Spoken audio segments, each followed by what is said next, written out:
তার চুলগুলো ছিল ঘাড় পর্যন্ত প্রলম্বিত। তিনি কখনো বা চুলের মাঝে যখন তৈল দিয়ে আঁচড়াতেন, কোকড়ানো চুলগুলো যখন ঢেউ খেলতো, অবাক বিস্ময়ে সাহাবারা তাকিয়ে দেখতেন, মনে হতো মৃদুমন্দ ঢেউ দেখা যায়।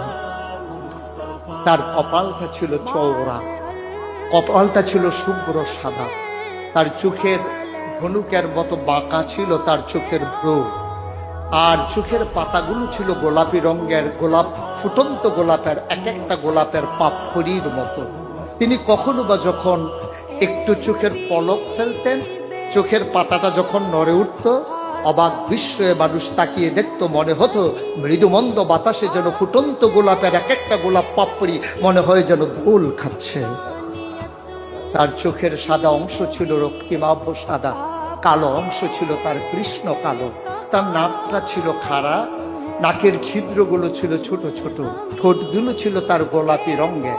তিনি কখনো বা যখন মুচকি হাসতেন, ঠোঁট দুটো যখন একটু ফাঁক হতো, অবাক বিস্ময়ে মানুষ তাকিয়ে দেখতো, মনে হতো কোথাও যেন বিজলি চমকিয়েছে।